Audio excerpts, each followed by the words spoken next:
Nous pouvons prier. Notre Père Céleste, notre Dieu, nous te disons merci. Ces chants et cantiques qui viennent de monter vers toi, comme il est écrit, ce sont les vivants qui te louent. Nous sommes ici parmi les vivants. Nous pouvons que te louer, t'adorer. Tu le mérites, ô grand Dieu. À qui d'autre irions-nous? Nous venons qu'auprès de toi. Toi, notre guérisseur, notre bouclier, notre rédempteur. Tu es tout pour nous, ô Dieu.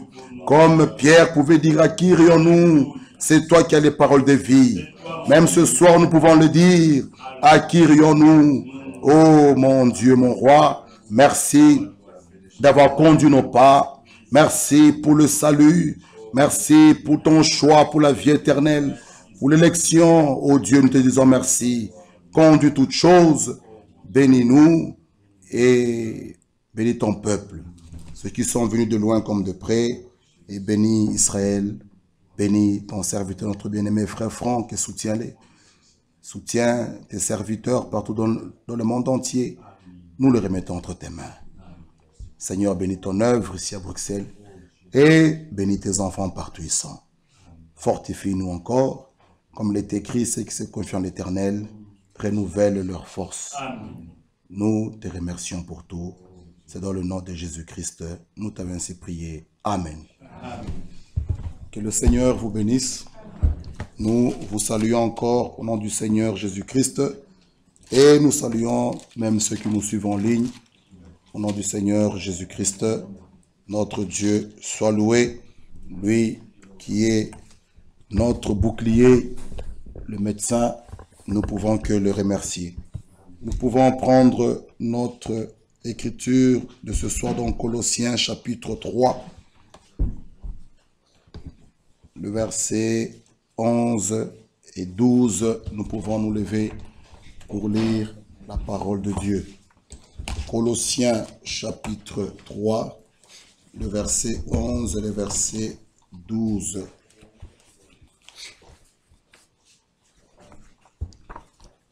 Nous allons continuer et nous allons commencer à aller vers la fin.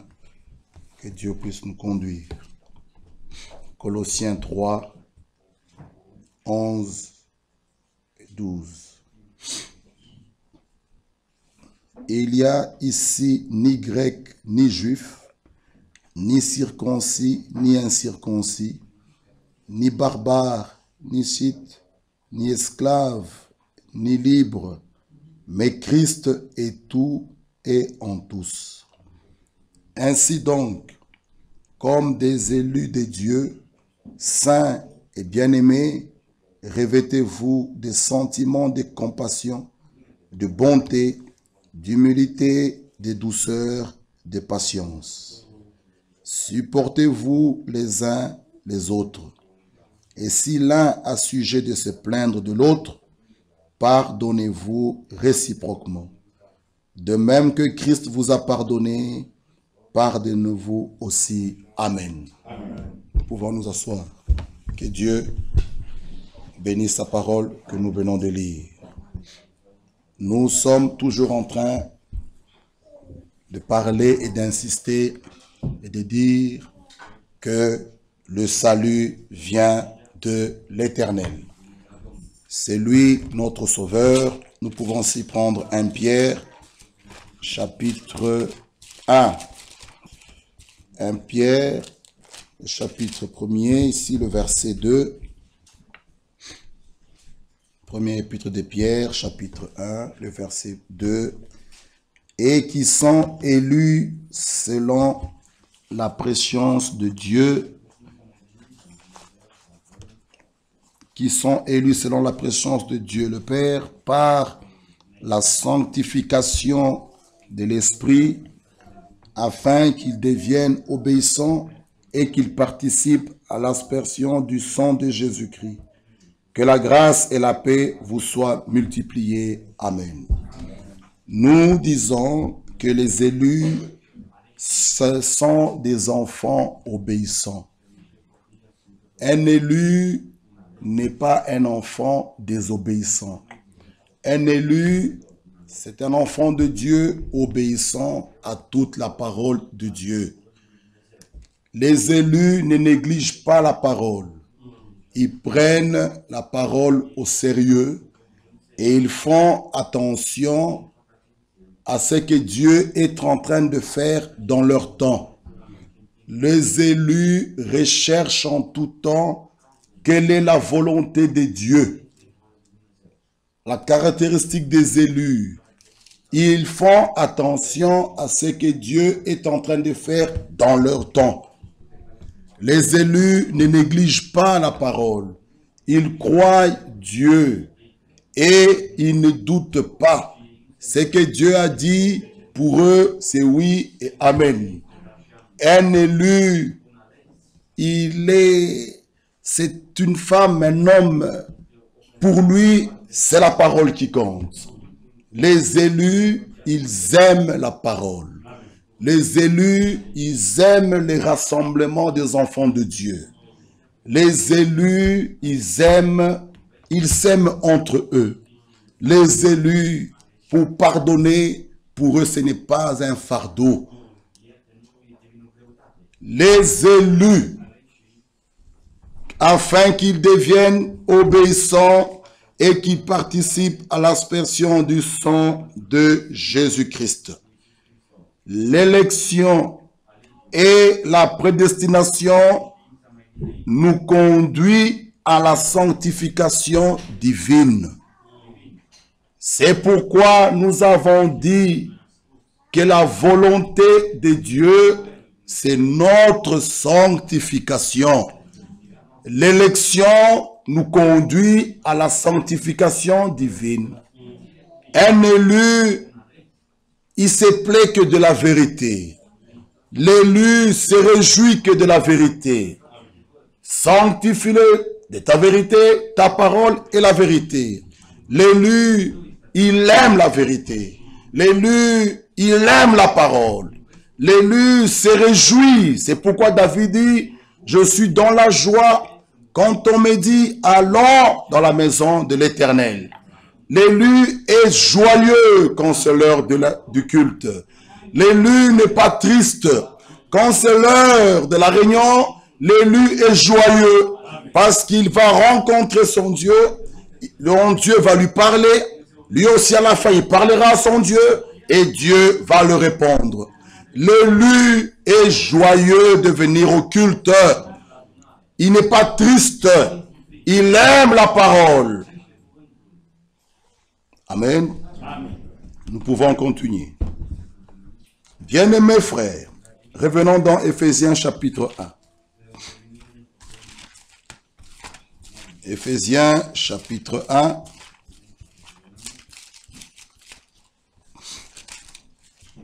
Notre écriture que nous avons lue, le verset 4.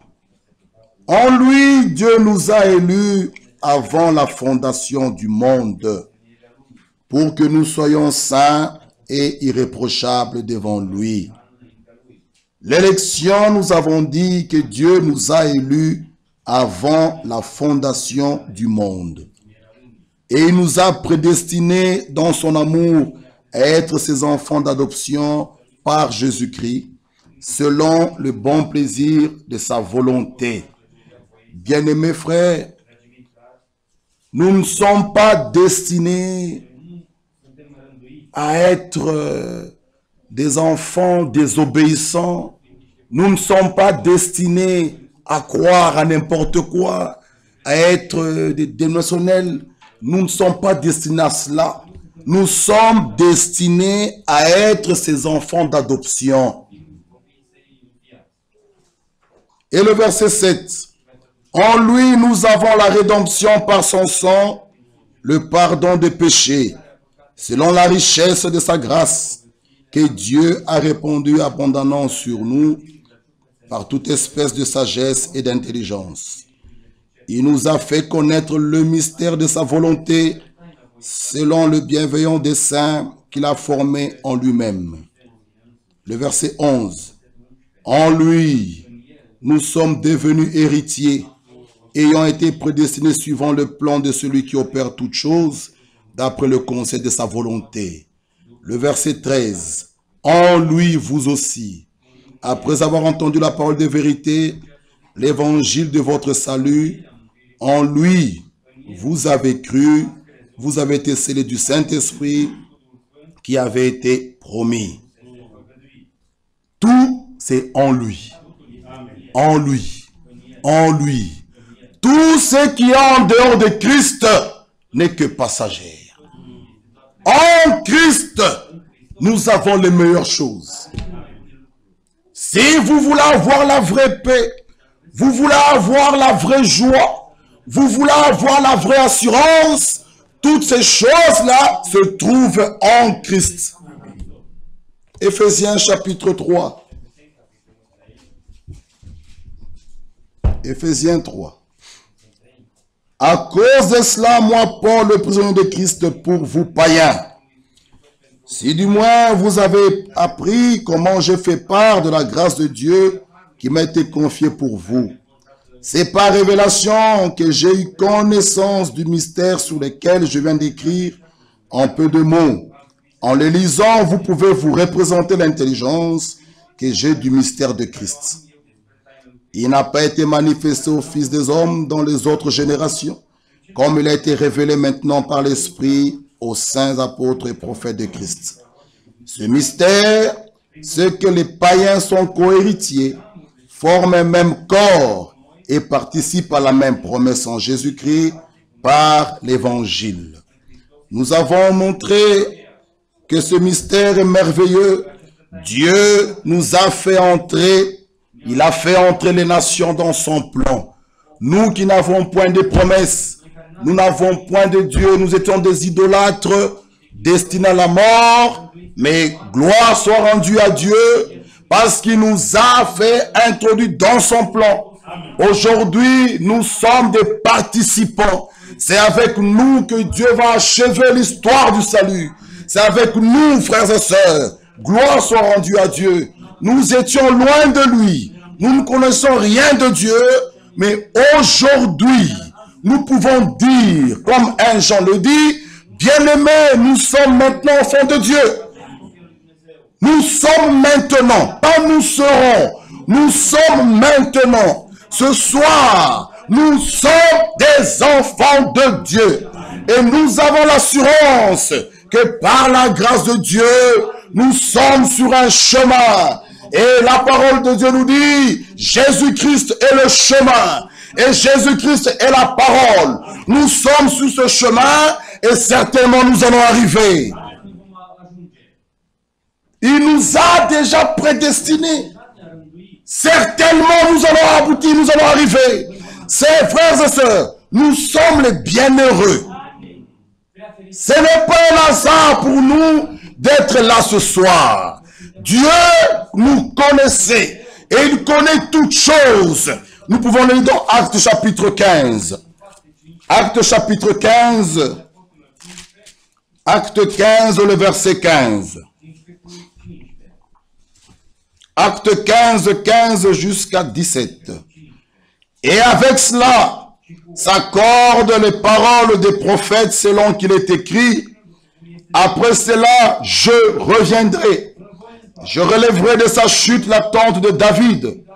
J'en réparerai les ruines et je la redresserai, afin que le reste du monde cherche le Seigneur.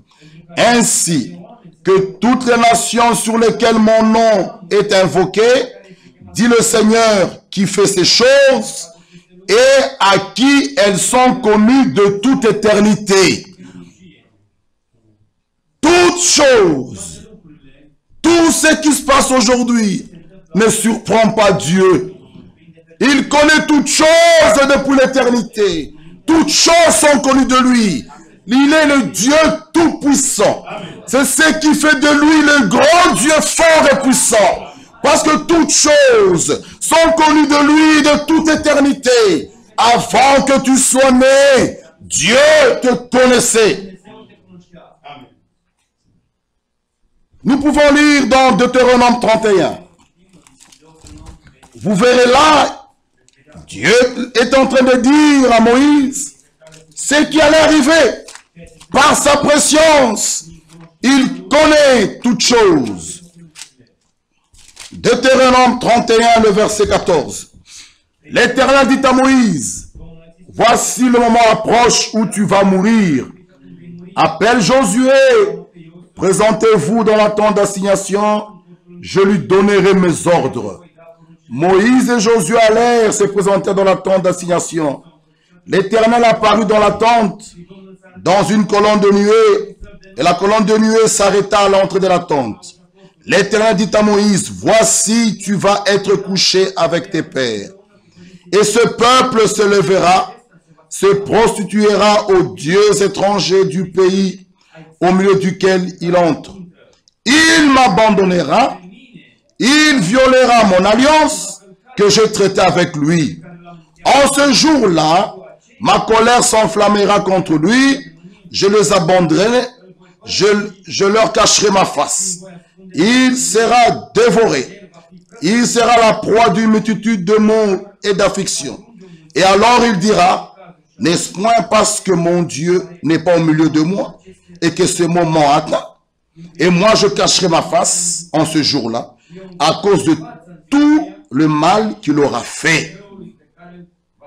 Il annonçait à Moïse, par sa préscience, il savait ce qui allait arriver. Mais ceci n'est pas sa volonté. Nous avons lu dans Ézéchiel que Dieu n'aime pas la mort d'un pécheur. Lisons Ézéchiel chapitre 18. Ézéchiel chapitre 18. Ézéchiel 18, le verset 23. Ézéchiel 18, 23. Ce que je désire, est-ce le méchant meurt? Dit le Seigneur l'Éternel. N'est-ce pas qu'il change de conduite et qu'il vive? C'est cela que Dieu veut. Dieu ne désire pas, ne veut pas la mort d'un pécheur. Il aime, frères et sœurs, l'homme. Il aime le pécheur, mais il hait le péché. Parce que le péché n'est pas la volonté de Dieu. Mais Dieu aime l'homme. Même ce soir, Dieu t'aime. Il dit dans sa parole, le Seigneur Jésus-Christ, venez à moi tel que vous êtes, et il vous donnera le repos. Le salut vient de Dieu. Nous sommes sauvés par grâce et non par les œuvres. Mais celui qui est sauvé, le croyant, les œuvres nous accompagnent. Mais le salut, c'est par la grâce de Dieu. Et la volonté de Dieu, il ne veut pas la mort d'un pécheur. Mais si le pécheur meurt, le pécheur ne veut pas croire, ce n'est pas la faute de Dieu. Amen. C'est pourquoi dans Ézéchiel il dit, sentinelle, si tu vois le mal venir, et toi tu ne cries pas, si mon fils ou ma fille mourait, je te demanderai son sang. Une vraie sentinelle, quand il voit le danger, quand il voit le mal venir, il doit crier. Afin que ceux qui sont de Dieu entendent la parole de Dieu, se répandent, se convertissent et qu'ils vivent. Une vraie sentinelle, dès qu'il voit le mal, il doit crier. Bien-aimés frères et sœurs, nous ne combattons pas contre la chair et le sang.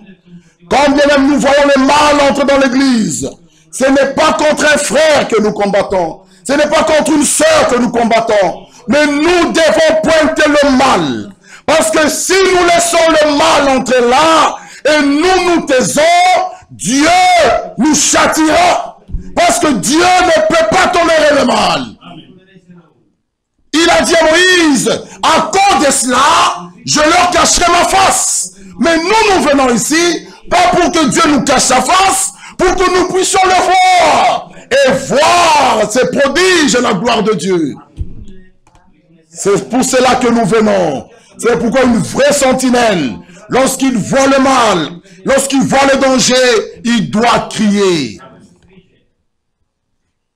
Amen. Il ne désire pas la mort d'un pécheur. Ce qu'il veut, c'est qu'ils changent de voie et qu'ils vivent. C'est cela sa volonté. Et Dieu est bon. Et Dieu est juste. Ah. Dieu n'est point injuste. Non, non et non. Notre Dieu est fidèle.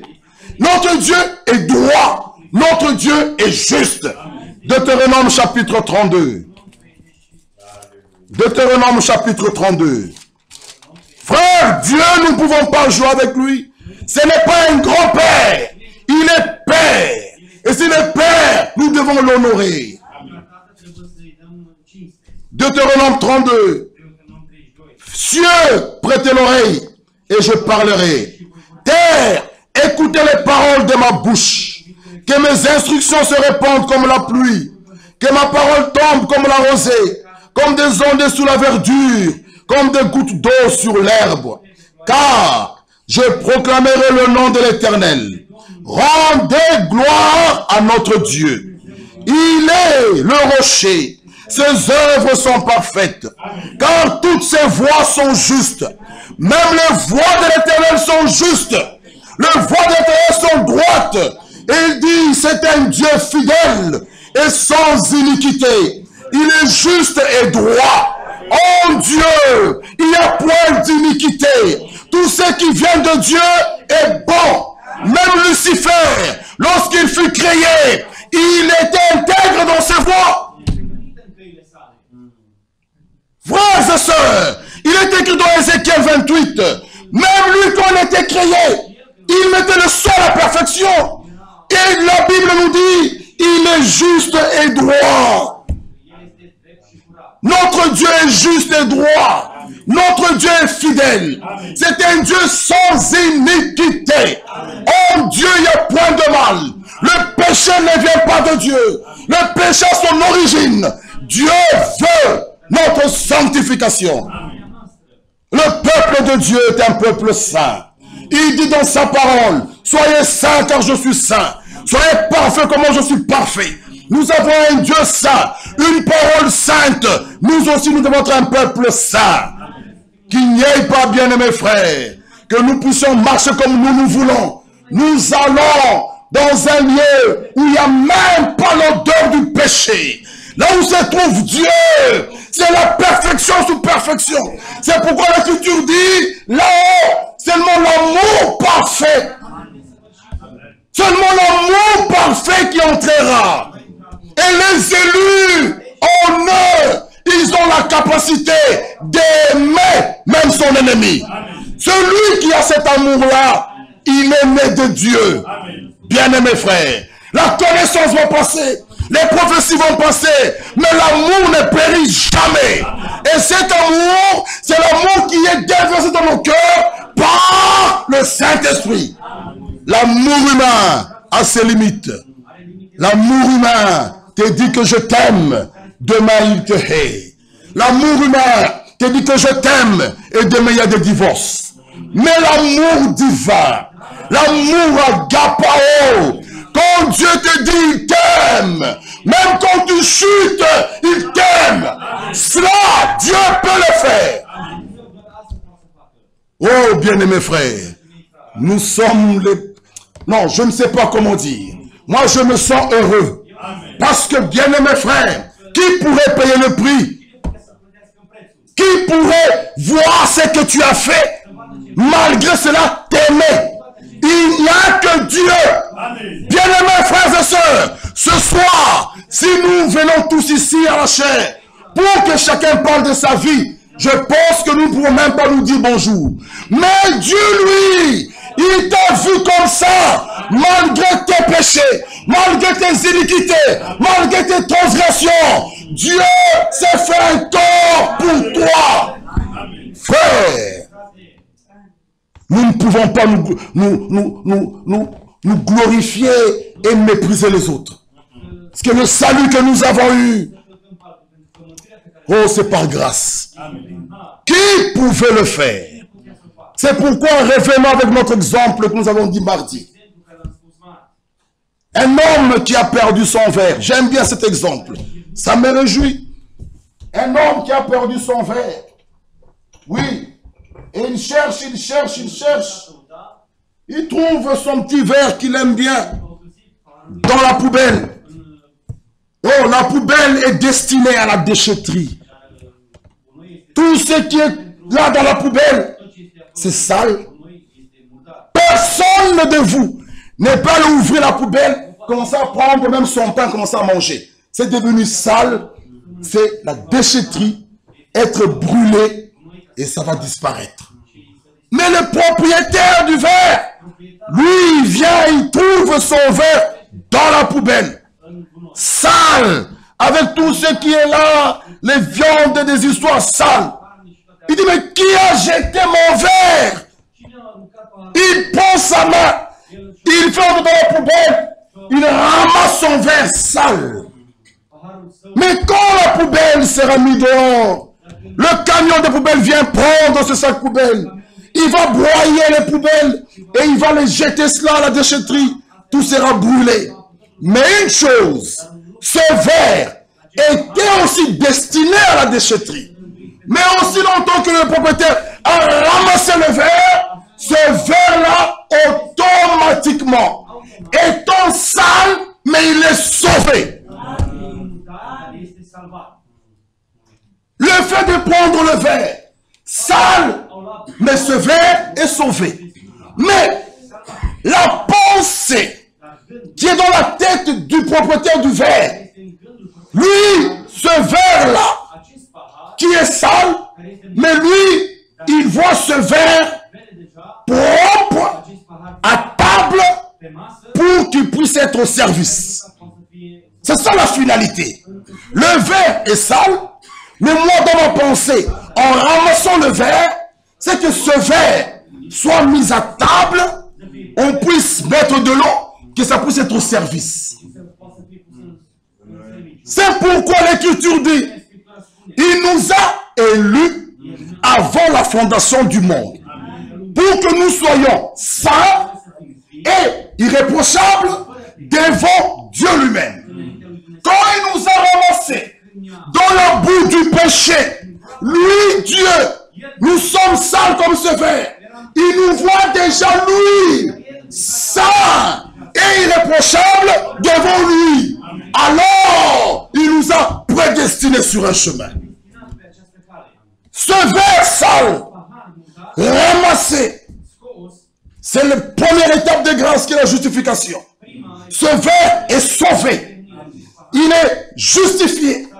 Maintenant, il doit passer à la deuxième étape de grâce pour qu'il soit sanctifié, être lavé par l'eau. Quand on va laver le verre, on va frotter le verre est propre.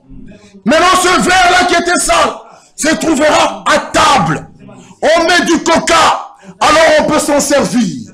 Dieu aussi, avant de te mettre au service, il te ramasse, tu es sale, avec la boue du péché, l'adultère. Tu es un ivrogne, tu es un colérique. Il te sauve. Il te met à la deuxième étape de grâce. Il te donne sa parole de vérité qui te sanctifie. Tu es prêt maintenant pour qu'il te donne son esprit pour que tu sois à son service. C'est cela, bien-aimés frères. Il nous a élus pour un but. Lisons Jean chapitre 15. Jean 15, le verset 16. Jean 15, 16.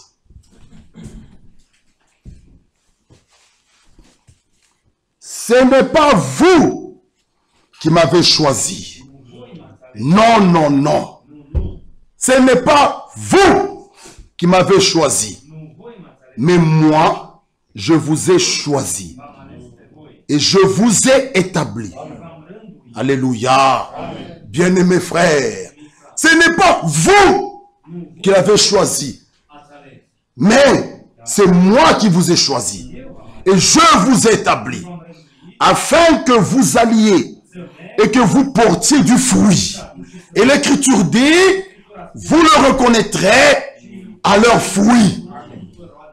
Ah! Le choix qu'il a fait, il nous a établis pour que nous portions du fruit et que votre fruit demeure. Notre fruit doit demeurer.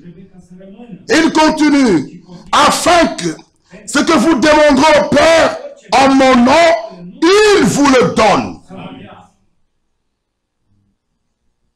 Bien-aimés frères, que Dieu puisse nous aider. Le salut et la délivrance vient uniquement de Dieu. Ah!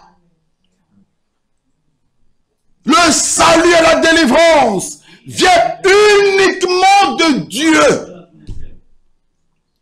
Que Dieu puisse nous aider. C'est pourquoi quand nous venons à l'église, mes bien-aimés frères, enlevons un peu nos prétentions, enlevons un peu notre considération, je ne sais pas comment le dire. Soyons sous l'influence du Saint-Esprit. Que le Saint-Esprit puisse lui nous conduire. Le Saint-Esprit puisse faire de nous ce que lui il veut. Soyons sous l'influence du Saint-Esprit. Enlevons nos considérations. Enlevons notre façon de réfléchir, de raisonner. Le salut est une réalité.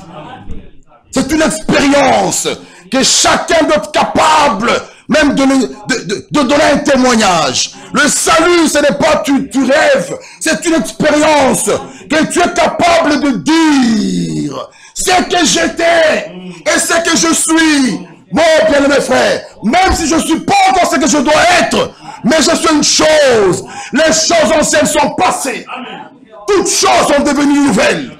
Depuis que tu es né, depuis que tu déclares que Dieu t'a sauvé, jusqu'aujourd'hui, ma soeur, regarde un peu tes jupes. C'est quel salut?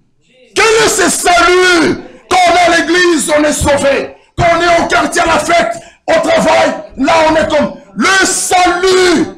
Frère, ce n'est pas un rêve. Et la délivrance vient uniquement de Dieu. Soyez francs. Dieu est puissant pour vous délivrer. Oh, chacun veut pas qu'on touche à ses problèmes. Les uns, c'est le cheveu, on ne doit pas toucher. Les autres, ce sont les bijoux qu'ils veulent mettre et ne veulent pas qu'on touche. Les autres, c'est le maquillage, on ne doit pas toucher. Les autres, c'est le jupe, on ne doit pas toucher. Mais un élu est prêt à être corrigé. C'est ça la caractéristique des élus. Quand la parole sort, l'élu dit amen à la parole. Même si elle est dure, Dieu viendra. Lui qui a enlevé sa parole, elle agira en vous qui croyez. Un élu qui ne veut pas qu'on parle de sa conduite. Non, non. Un élu, quand il vient même ce soir, il dit Seigneur, parle-moi. Si tu veux frapper, frappe-moi. Mais une seule chose, lorsque tu viendras, ne m'oublie pas. Ça, ce sont les élus. Être prêt, être corrigé. Être prêt, il dit façonne-moi que ton image. Les élus ne sont pas des discuteurs de la parole. Ils croient à ce que Dieu dit. Bien-aimés frères, que Dieu nous aide. Mes sœurs, que Dieu nous aide. Vous savez, la séduction, elle est très grande. Vous trouverez maintenant, mes bien-aimés sœurs, excusez-moi, tout le monde avec des bottes jusque-là, mais le jupe, on ne sait plus. Alors on dit, non, mais on ne voit pas les jambes, les mollets. Mais on veut faire, frère, Dieu, on ne peut pas tromper Dieu. On ne peut pas tromper Dieu. Un élu, l'Écriture dit, nous nous habillons selon la parole. Pudeur et modestie. Bon, est-ce qu'il faut qu'un diacre soit derrière un élu? Non. Pourquoi? Le Saint-Esprit en lui. Quand l'élu ouvre sa garde-robe, le Saint-Esprit dit, attention, ça, c'est en désaccord avec la parole. Frère, un élu, la sentinelle, ce n'est pas le diacre qui vient chaque fois. Le Saint-Esprit en toi, il te conduira dans toute la vérité. Il est important de la voir. Il est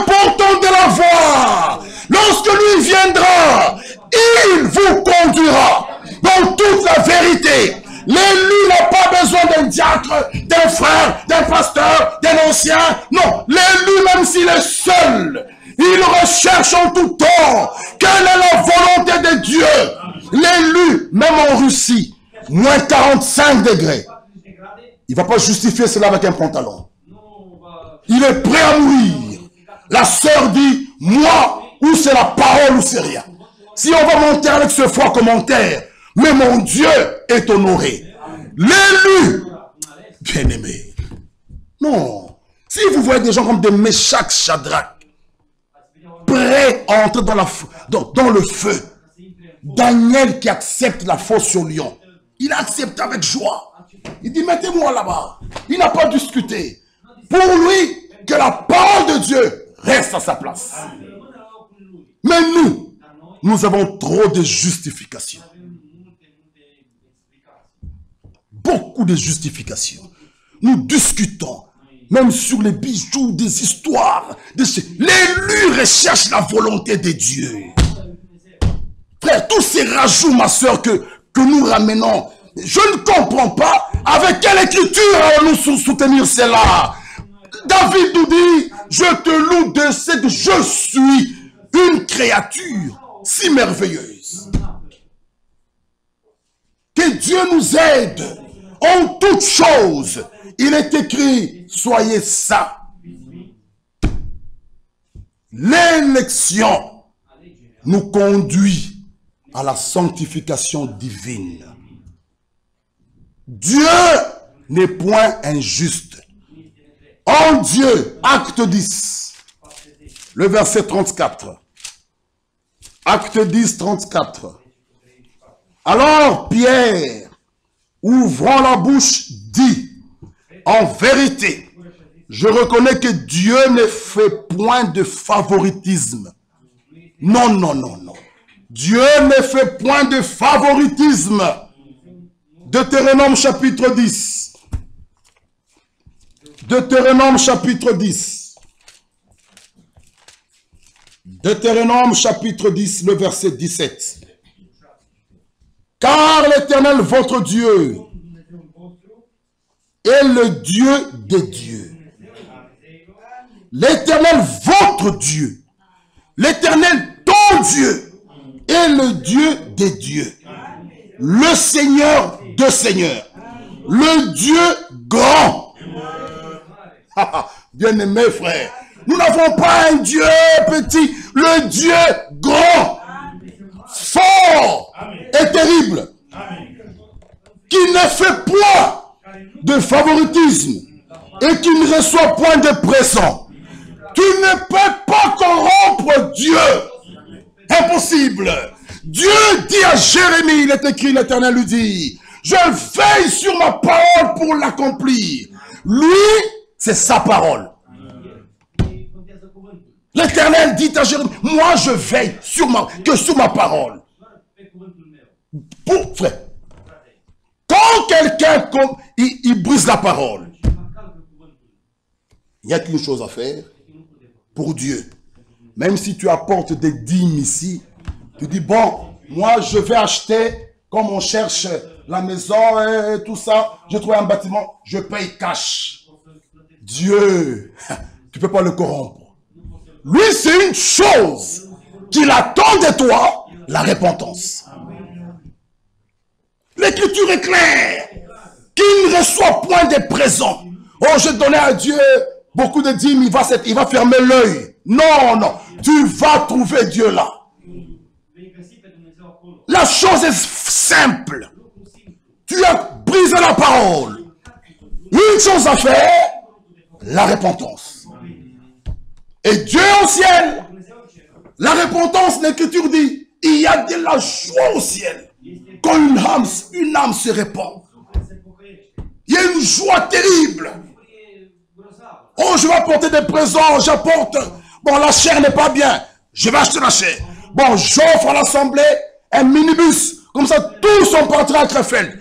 Tout ça, c'est bien. Dieu, non. Il faut une chose, la repentance. Restez chaque chose à sa place. Quand tu brises la parole, tu as failli contre Dieu. Répare avec Dieu. Quand tu as frayé avec ta femme, ton mari, répare à ton mari. Sinon, mes bien-aimés frères, tu auras du mal à voir l'enlèvement. On ne se moque pas de Dieu. Tu es un enfant dans ton couple, ma soeur. Tu as trompé ton mari. Même si l'enfant a 22 ans, tant que tu ne répares pas, Dieu te regarde. Frère, nous voulons nous protéger, garder nos dignités, garder notre personnalité. Dieu ne compte pas ça. Je préfère mourir, même si je suis humilié, mais Dieu me reçoit. Il y a de la joie au ciel quand une âme se répand. Revenez à la parole. C'est bien de protéger les mariages, mais vous allez rater le ciel. Il faut se mettre en ordre. La volonté de Dieu, il ne veut pas la mort d'un pécheur. Revenons à la vérité. Dieu ne reçoit pas de présents. Qui que tu sois prophète, pasteur, qui que tu sois, il a dit à Moïse, c'est assez. Voici Canaan, tu n'entres pas. Frère, on ne se moque pas de Dieu. Il est le Dieu de sa parole. Il garde ses principes. Il y a des règles avec Dieu. Il y a des directives à suivre. Ce n'est pas un grand-père. Il est Dieu. Il est fort et terrible, notre Dieu. Le Dieu grand, fort et puissant. Bien-aimé frère, il dit, il ne reçoit point de présents. On ne peut pas corrompre Dieu. Impossible. On ne peut pas le corrompre. Même si tu fais beaucoup de prières, tu dois revenir. Frères et sœurs, la repentance, c'est là où tout homme doit commencer. Si le départ est faux, tout le reste est faux. Le commencement de la marche doit être correct, conforme aux Écritures et à la parole de Dieu. Alors le reste sera correct. Même le début d'une assemblée locale doit être conforme aux Saintes Écritures. Je ne peux pas me lever comme ça, je dis je commence l'assemblée là. Frère, ce n'est pas comme cela. Il faut respecter toutes choses.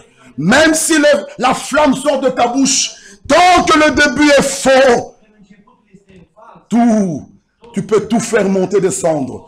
Dieu ne compte pas ça. Dieu est dans sa parole. Et il est la parole. Oh bien-aimés frères, que Dieu puisse nous aider. Et l'écriture est claire, lisons dans Psaume chapitre 92. Il ne reçoit point de présents. Oh frère, nous devons pleurer. Nous devons implorer sa grâce. Mais une seule chose, Dieu n'a jamais repoussé un cœur contrit. Dieu aime le pécheur. Il hait le péché. Mais ce soir, il te dit, il t'aime. Quoi que tu as fait, mon frère et ma soeur, il t'aime. Oui, frères et sœurs, même si tu as tué, tu as avorté, tu as triché, il t'aime. Il te dit, viens à moi. Le prix a été payé. Psaume chapitre 92, le verset 16.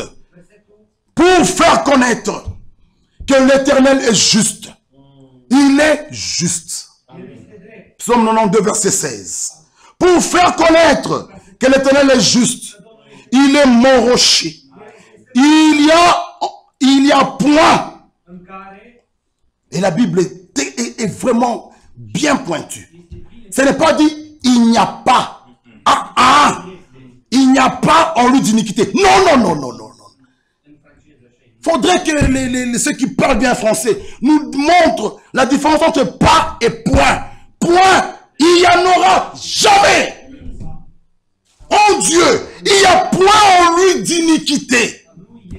Pas il n'y a pas. Il y a point en lui d'iniquité. Aucun mal ne vient de Dieu. Non, bien-aimés frères. Et lisons Romains chapitre 2. Romains chapitre 2. Revenez à la parole. Oh, bien-aimés frères. Romains chapitre 2. Le verset 11. Car devant Dieu, il y a point. Pas il n'y a pas. Frère, non. Ça, non, c'est merveilleux. C'est merveilleux. C'est pourquoi tout ce que nous devons dire ou faire doit avoir un appui biblique. Écoutez, Dieu tient sa parole. Tout tout message, quand même il viendrait d'un prêtre, d'un prédicateur, d'un prophète, de n'importe quoi d'autre, n'importe quel homme, si spirituel qu'il soit, quelle que soit sa fonction, ce qu'il a fait, qu'il ait ressuscité les morts, qu'il ait guéri les malades, qu'il soit l'archevêque, qu'il soit le pape de Rome, qu'il soit à la tête d'une grande dénomination, si spirituel qu'il soit, il aura beau avoir parlé en langue, il aura beau avoir dansé dans l'esprit, il aura beau avoir prêché l'évangile, quoi qu'il ait fait, si son message ne vient pas de la Bible, il est faux. Pourquoi? Il dit ceci est l'Urim et Thummim de Dieu. Frères et sœurs bien-aimés, tout ce que nous pouvons faire dans l'église, même ton expérience, frère, tu ne peux pas nous amener des choses extraordinaires. Dieu il se tient toujours dans sa parole. Oh, quand je rêvais, j'ai vu un homme, quand nous ramenons ça ici, qui que tu sois, même si tu as 25 ans dans le message, on ne s'en tient pas, ça encadre avec la Bible, à côté. Avec tout respect, mon frère, ma soeur, merci, mais non. Pourquoi? Ceci est l'Urim et Thummim de Dieu. Alors l'écriture est toujours claire. Devant Dieu, il n'y a point de favoritisme. Romains chapitre 3, le verset 29. Juste à côté. Regardez. Pour montrer que Dieu n'est pas un Dieu injuste. Non. Ou bien Dieu est-il seulement le Dieu des Juifs? C'est une question. Oh, nous avons lu avec vous dans Éphésiens, ce mystère, c'est que Dieu nous a fait entrer dans ce plan. Et l'écriture est claire.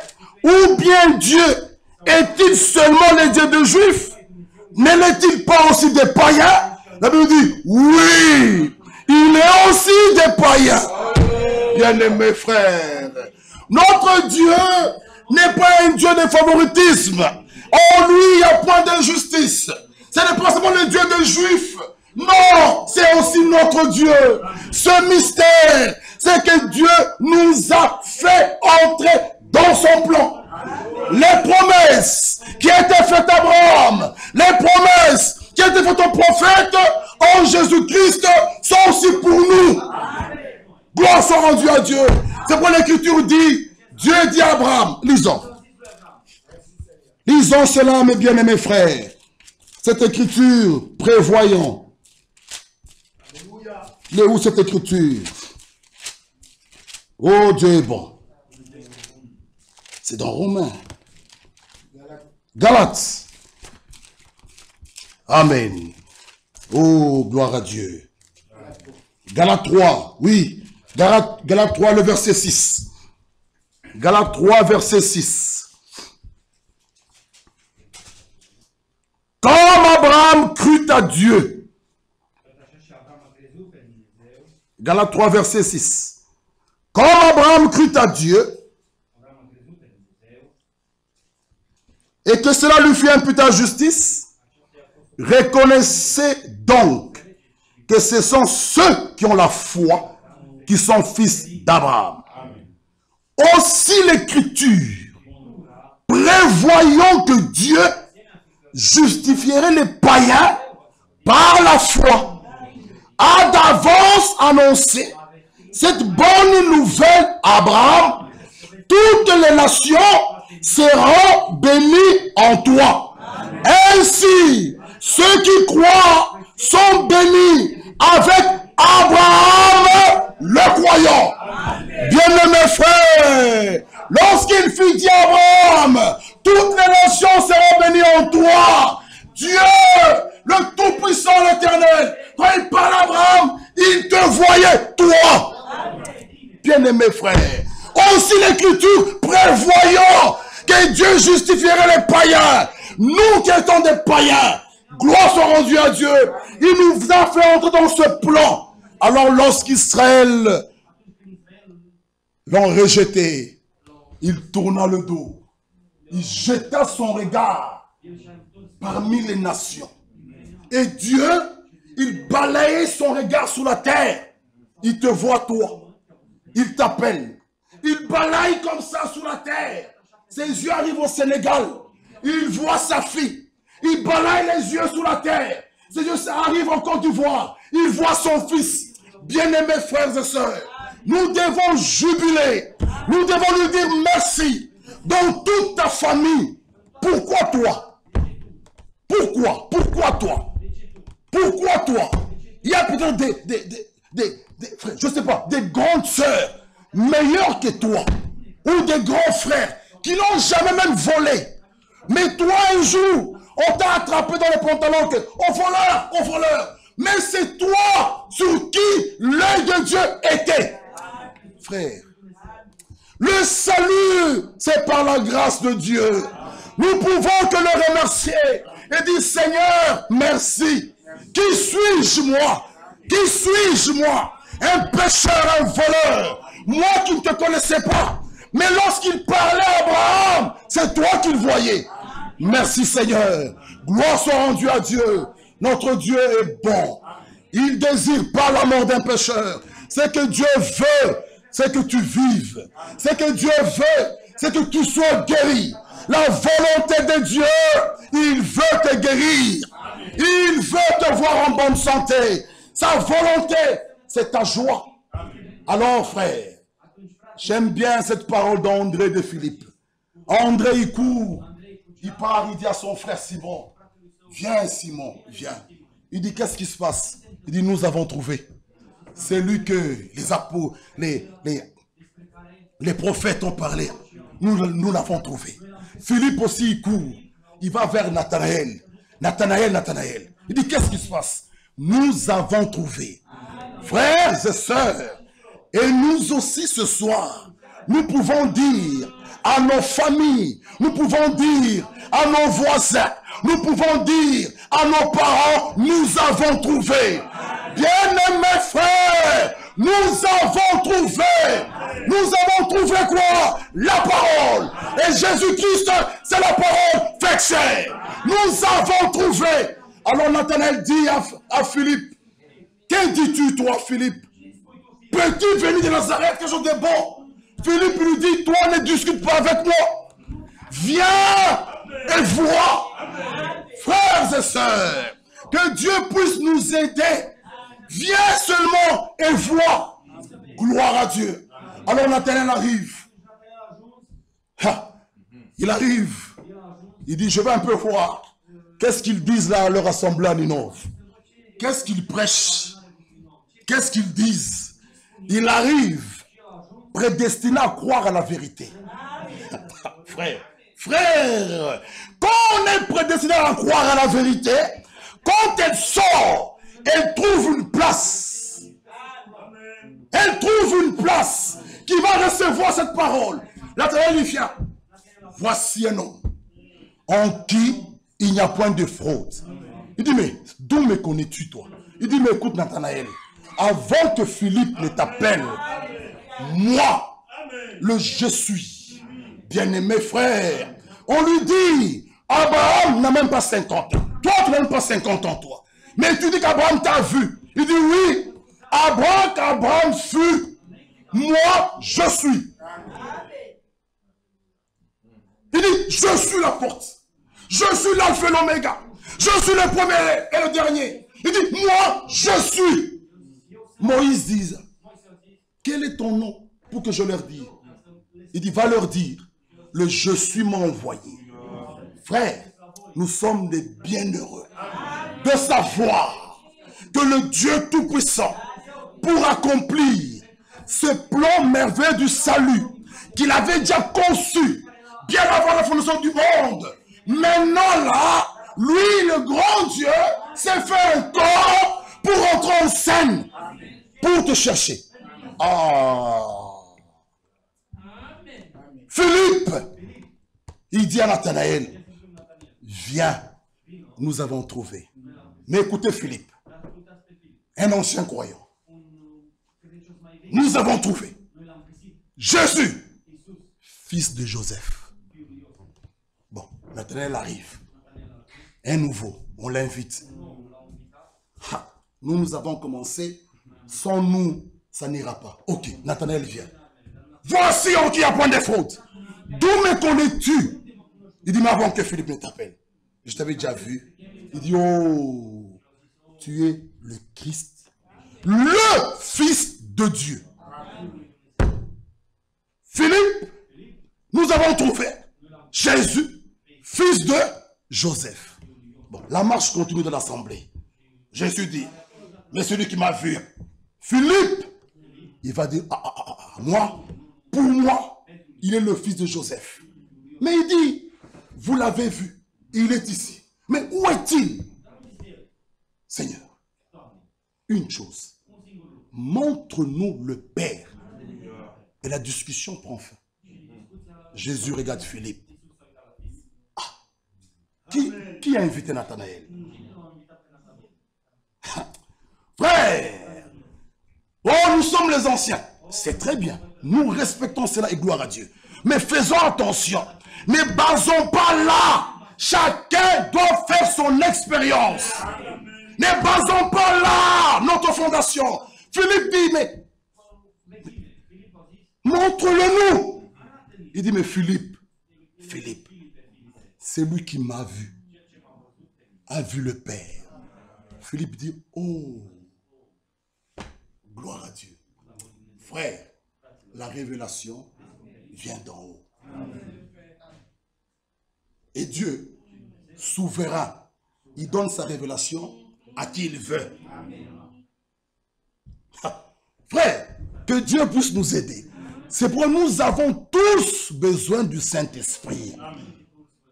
Notre connaissance que nous injectons, qui vient de notre intellect, n'a pas de place dans les choses spirituelles.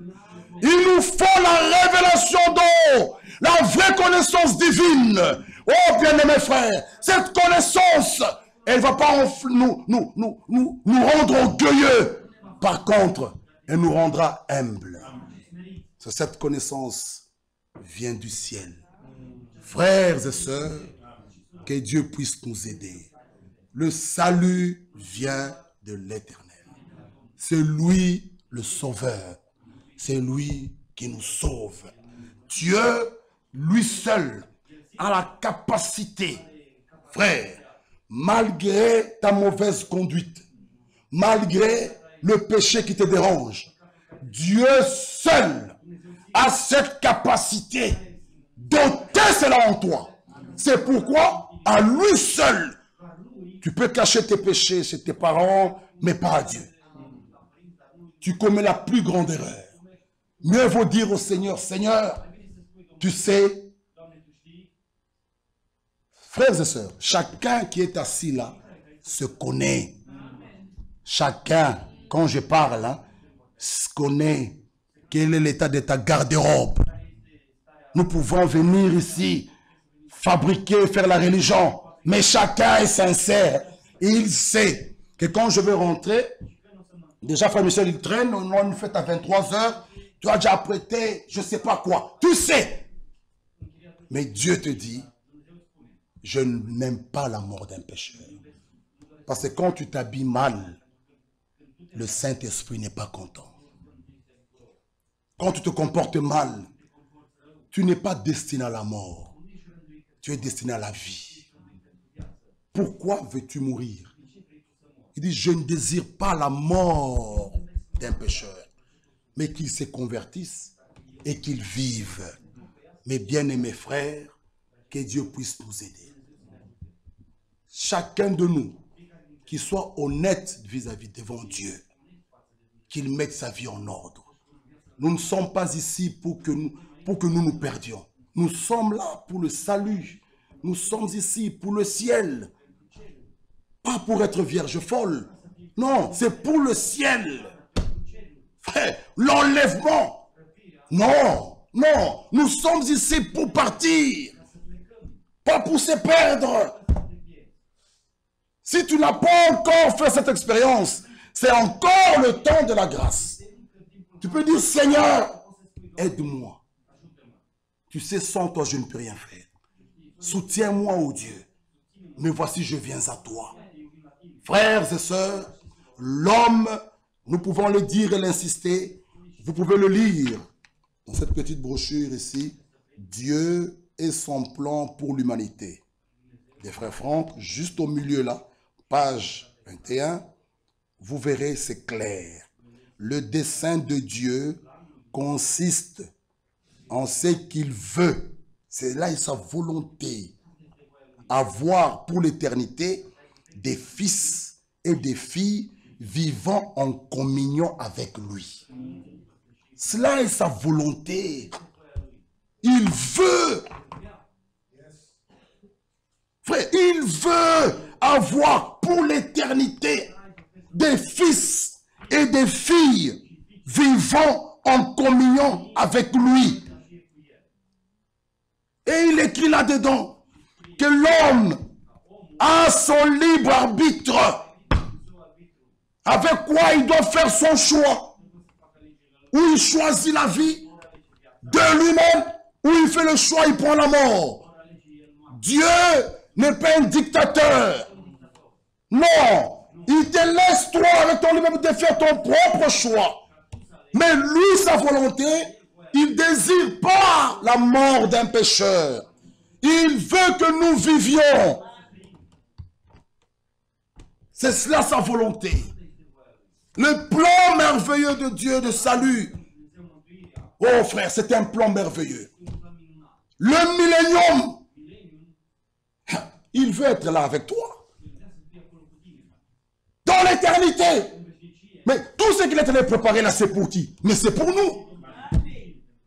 C'est pour nous. C'est nous qui avons besoin d'être là avec lui. Lui, il y est déjà. Il est le Tout-Puissant. C'est nous qui avons besoin du salut. C'est nous qui avons besoin de la guérison. Lui, il n'est jamais tombé malade. Mais, étant avec ses attributs de médecin, de guérisseur, frère, il veut te guérir. Il ne veut pas la mort d'un pécheur. Mais bien aimés frères, tout se trouve en lui. C'est pourquoi Éphésiens dit, en lui, en lui, en lui, en lui. Pas dans aucune église, pas dans un prophète, pas dans un apôtre, mais en lui. En lui. Alors celui qui possède, qui est avec Christ, tu es la personne la plus heureuse. Alors tu es comme Pierre. Il monte au temple. Il trouve ce boiteux. Pierre, le boiteux lui dit, donne-moi l'argent. Pierre, il dit, je n'ai ni argent ni or, mais ce que j'ai. Frère, quand tu l'as, tu dois savoir que je l'ai. Ce n'est pas on ne t'attend pas avec ça. Quand le Saint-Esprit est en toi, tu dois savoir que je l'ai. Ce n'est pas de l'imagination. Aussi longtemps que j'ai mis cette chemise, je sais que j'ai mis une chemise. Ce n'est pas un rêve, je le sais, c'est une réalité. Pierre dit, je n'ai ni argent ni or, mais ce que j'ai, on donne que ce qu'on a. C'est pourquoi on peut parler du salut, que quand on a, on l'a expérimenté.